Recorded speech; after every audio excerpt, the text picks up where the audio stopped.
sebagai penyelamat rakyat kecil karena memiliki akses layanan kesehatan bagi jutaan orang yang sebelumnya mungkin tidak mampu untuk berobat. Nah, namun di sisi lain, kita itu juga sering mendengar keluhan mulai dari antrian yang panjang dan juga sistem rujukan yang berlapis dan sampai munculnya anggapan bahwa pasien BPJS itu diperlakukan berbeda dengan pasien pasien umum gitu. Nah, dua realita ini tuh sangat berdampingan dan juga seringkali membuat masyarakat itu bingung sebenarnya BPJS ini tuh solusi atau malah justru sumber masalah yang baru nih. Iya, benar banget. Untuk mengupas tuntas nih dilema antara kedua sisi masyarakat dan juga tenaga kesehatan, kita ini atau saya ini nggak sendirian ya teman-teman ya. Di sini saya bersama teman saya, host kedua, dan saya akan mengundang dua narasumber hebat kita. Di sini boleh narasumber kami boleh masuk. Halo, bagaimana kabarnya? Makasih ya. Boleh silakan dulu. Makasih. Boleh nih, dua narasumber kami di sini sudah duduk nih di depan teman-teman nih ya. Boleh perkenalan dulu? Perkenalkan, saya Dilara, selaku tenaga kesehatan di RSUD Kota Yogyakarta. Halo semua, halo pemirsa. Halo, Mbak Dila. Halo, saya Indri. Saya sebagai pengguna BPJS dan saya di sini akan mewakili pengalaman masyarakat. Hai, Kak Indri. Hai, Indri. Oke, nih teman-teman, mereka berdua nih udah perkenalan ya ke teman-teman ya. Di sini ada Mbak Dila sebagai kepala rumah sakit di Rumah Sakit Jogja, dan juga ada Mbak Indri sebagai perwakilan dari teman-teman di rumah atau teman-teman yang saat ini sedang menonton untuk menyampaikan perspektifnya tentang BPJS ini ya teman-teman ya. Baik, kali ini saya ingin memulai diskusi ini dari apa yang benar-benar kita rasakan ya sehari-hari di lapangan. Kita itu sering mendengar tentang data statistiknya saja, tapi kita itu nggak pernah dengar atau mendengar cerita dari salah satu pasien yang memang diutarakan secara publik ya teman-teman ya. Nah, di sini sudah ada narasumber kedua yaitu Mbak Indri yang akan menjadi perwakilan dari masyarakat sekaligus yang akan memperhatikan kebijakan ini ya teman-teman ya. Berdasarkan pengamatan atau mungkin pengalaman Mbak Indri, bagaimana sih sebenarnya gambaran layanan BPJS atau kualitas pelayanannya nih? Apakah kemudahan biaya yang ditawarkan itu benar-benar sebanding dengan perjuangan pasien untuk mendapatkan hak sehatnya? Boleh Mbak Indri dipersilakan untuk Baik, kalau dari pengalaman pribadi saya ya dan cerita sekitar, BPJS itu jujur sangat membantu, terutama soal biaya. Banyak orang termasuk saya ya bisa berobat karena adanya BPJS. Nah, cuma memang yang sering terjadi masalahnya itu prosesnya. Biasanya itu antriannya itu lama dan panjang. Rujukannya itu biasanya berlapis-lapis juga ya, dan kadang kita tuh harus bolak-balik ke rumah sakit. Jadi saya merasa itu tuh perlakuannya itu beda ya. Kadang kita tuh sudah sakit, tapi kita tuh masih harus menunggu lama. Perlakuan beda dalam artian bagaimana ya, Mbak? Beda yang saya rasakan itu lebih ke waktu. Pasien BPJS itu biasanya kan kita nunggunya itu lama ya, dan lebih lama dari pasien umum. Mungkin itu tuh tidak sengaja ya, tapi saya sebagai pasien itu merasakan itu dibedakan kita terhadap. Oke, baik, itu tadi dari sisi sebagai pengguna layanan kesehatan BPJS ini. Nah, selanjutnya kita akan ke sisi tenaga kesehatannya ini. Silakan Mbak Dila, itu sebagai narasumber pertama, bagaimana realita di lapangan dalam menangani pasien BPJS ini, Mbak? Oke, baik. Saya dari segi tenaga kesehatan sendiri ya, pada dasarnya itu kami berpegang pada prinsip bahwa setiap pasien itu berhak mendapatkan layanan medis yang setara tanpa membedakan status pembiayaan, baik itu pasien yang umum atau pasien BPJS. Secara klinis standar juga begitu, diagnosa dan terapi yang diberikan itu sama antara kedua pasien. Namun di lapangan sendiri menunjukkan bahwa tantangan terbesar dalam pelayanan BPJS ini adalah banyaknya pelayanan BPJS juga keterbatasan sistem pendukung kami. Ya, jumlah peserta BPJS itu sangat banyak, sangat besar ya. Tidak sebanding dengan ketersediaan fasilitas kesehatan juga tenaga yang ada di rumah sakit. Sehingga ini menyebabkan adanya kesenjangan antara pasien umum maupun BPJS, khususnya rumah sakit rujukan atau rumah sakit lanjutan.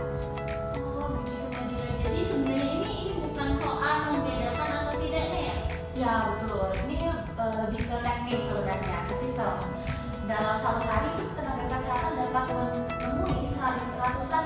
ribuan pasien, di mana ini melebihi kapasitas normal dari tenaga kesehatan itu. Ditambah lagi kan ada beban administrasi ya yang perlu dilakukan dalam menangani pasien BPJS seperti itu.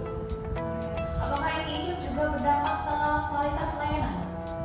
Secara tidak langsung memang akan berdampak kepada kualitas pelayanan, bukan karena ilmu yang berkurang, tetapi waktu komunikasi dan perhatian ke setiap pasien itu akan terbatas jadinya. Inilah yang dijadikan atau yang dianggap orang itu sebagai pelayanan buruk. Oke, Mbak Dila, ini udah disampaikan ya dari sisi masyarakat oleh Mbak Indri dan juga sisi tenaga kesehatan dari Mbak Dila. Makin kesini poinnya itu sangat krusial ya teman-teman ya. Seringkali muncul kecurigaan di tengah masyarakat bahwasannya ada harga, ada kualitas nih teman-teman. Jadi kalau bayar mandiri atau pakai asuransi itu bisa cepat daripada kalau pakai BPJS yang dirasakannya itu malah lebih lama teman-teman. Secara etika profesi, kedokteran dan aturan pemerintah, apakah benar-benar ada jaminan bahwa obat yang diberikan atau tindakan medis yang dilakukan serta kematian yang didapat itu 100% setara nih Bila antara pasien umum dan juga BPJS, ataukah memang ada gap atau celah yang tersembunyi yang sehingga membuat pasien itu merasa ada kasta-kasta dalam pelayanan kesehatan kita. Oke. Kalau dari segi aturan dan etika harusnya tidak ada perbandingan ya, tidak ada perbedaan. Sebenarnya harus setara. Namun dalam praktik sendiri yang sering kami temui itu pasien umum biasanya datang tanpa gejala yang besar dan tidak ada beban administrasi yang besar. Berbeda dengan pasien BPJS yang dalam segi administrasi itu sudah sangat banyak. Nah, keterbatasan ini dapat mempengaruhi waktu yang sering disalahartikan juga oleh pasien BPJS sebagai kurangnya empati. Nah, pasien umum tadi karena kurangnya proses administrasi yang ribet sehingga penanganannya juga jadi cepat. Dari segi BPJS sendiri, administrasi yang panjang itu akan memakan waktu tunggu yang lama. Nah, ini keterbatasan waktu inilah yang disalahartikan oleh masyarakat sekitar bahwa ada kesenjangan atau ada perbedaan kasta baik pasien BPJS maupun pasien umum. Apalagi dari segi tenaga kesehatan sendiri adalah kami itu bekerja pada tekanan sistem kerja seperti itu. Jadi secara beban kerja sendiri kami tuh sudah ada beban kerja sendiri. Nah, baik, kalau misalkan dari sudut pandang pasien ya, yang dinilai itu biasanya itu bukan aturan, tapi kebijakan atau pengalaman yang kita rasakan gitu. Terus aturan layanan BPJS itu, BPJS dan umum itu kan setara ya. Kalau pengalaman yang dirasakan itu kurang nyaman wajar, muncul merasa tidak adil. Nah, pasien itu biasanya menilai dari hal-hal yang kecil, seperti cara berbicaranya, seberapa lama menunggu, dan berapa jelas itu penjelasannya itu. Gitu. Jadi kalau dapat kita simpulkan sementara itu sebenarnya tidak ada niat untuk membedakan. Betul. Nah, namun karena sistem bekerja di bawah tekanan, jumlah pasien yang tinggi, waktu yang terbatas, dan administrasi yang kompleks, itu pengalaman yang dirasakan pada pasien itu akhirnya berbeda. Ya, bisa dibilang jarak antara aturan di atas kertas dan realita di lapangan itu inilah yang sering memicu rasa ketidakadilan bagi pasien. Ya, setuju. Ini sebenarnya lebih ke sistem kerja ya, apalagi kami tenaga kesehatan itu bekerja di bawah tekanan yang besar juga. Iya, benar.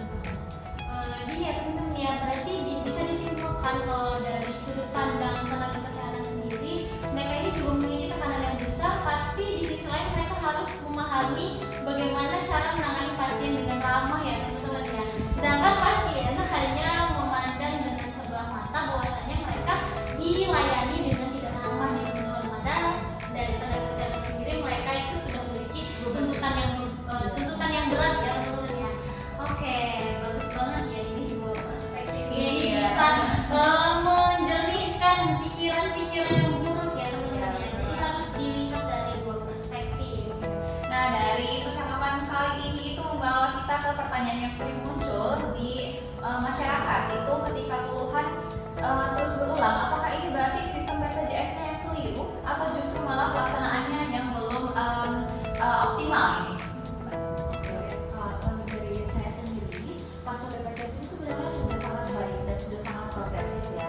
Ini namun progresif yang panjang ini menjadi beban karena proses administrasi yang kompleks bagi BPJS, kemudian rujukan yang diizinkan juga, kemudian verifikasi yang verifikasi yang meminta waktu banyak ya, sehingga ini akan memakan waktu juga energi bagi pasien.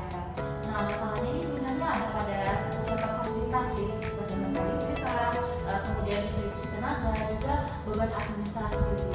Tapi secara umum untuk konsep BPJS itu sudah baik sebenarnya. Hanya itu saja tadi. Baik, menurut saya juga ya betul seperti dokter bilang, BPJS itu niatnya itu sangat baik. Banyak orang yang benar-benar tertolong dan terselamatkan karena BPJS itu sendiri. Tapi menurut saya itu sistemnya itu masih terasa berat ya. Pasien itu biasanya lelah sama prosesnya. Tenaga kesehatan juga biasanya lelah ya dengan bebannya ya. Jadi menurut saya itu yang perlu diperbaiki itu bukan menghapus BPJS, tapi perbaikan sistem supaya lebih manusiawi gitu untuk semuanya. Oke, dari diskusi kali ini itu kita bisa merangkum bahwa kita bisa melihat bahwa BPJS itu bukan sekedar soal layanan gratis atau berbayar. Ia adalah sistem besar yang menyelamatkan banyak nyawa, tapi juga menuntut tenaga besar dari manusia yang menjalankannya nih teman-teman. Mungkin pertanyaan terpenting bukan lagi siapa yang salah, namun melainkan bagaimana pasien itu dan tenaga kesehatan juga membuat kebijakan itu bersama-sama untuk memperbaiki sistem ini. Nah, agar tujuan awal BPJS itu adalah keadilan dan akses untuk semua itu bisa benar-benar tercapai gitu. Ya, benar banget nih apa yang diutarakan sama host kedua saya nih, sama Mbak Ocha. Jadi pada intinya itu sebenarnya luar biasa sekali ya diskusi kita pada pagi hari ini yang membahas tentang dua perspektif nih tentang yang namanya itu BPJS Kesehatan. Kita akhirnya belajar kalau misalnya masalah BPJS Kesehatan itu bukan sekadar hitam ataupun putih nih teman-teman. Iya, BPJS sendiri itu merupakan sistem yang kompleks dengan segala kekurangan dan kelebihannya. Kesimpulan yang saya tangkap adalah baik pasien maupun tenaga kesehatan sebenarnya seringkali berada di sisi yang sama-sama sedang berjuang dan mencoba bertahan di dalam sistem yang memang belum ideal ini. Sebenarnya mereka berdua ini dari dua perspektif mereka sudah sama-sama ingin melakukan yang terbaik nih teman-teman. Hanya saja memang salah satu dari mereka ini hanya memandang sebelah mata ya teman-teman ya. Jadi BPJS ini sebenarnya sudah menyelamatkan juga banyak nyawa. Itu fakta yang nggak pernah bisa kita bantah ya teman-teman ya. Tapi kita juga nggak boleh menutup mata terhadap beban yang muncul di baliknya. Terima kasih untuk kedua narasumber kita pada pagi hari ini ya. Dan saya juga berterima kasih kepada host kedua saya Mbak Ocha yang sudah memberikan pertanyaan-pertanyaan yang kritis ya. Saya Rizky Putri Mahrani pamit undur diri dan saya Febri Rosa. kita berdua akan pamit undur diri dan juga saya berterima kasih banyak ya kepada dua narasumber kami. Ya, benar sekali. Teman-teman ingat ya, ini pesan dari kami.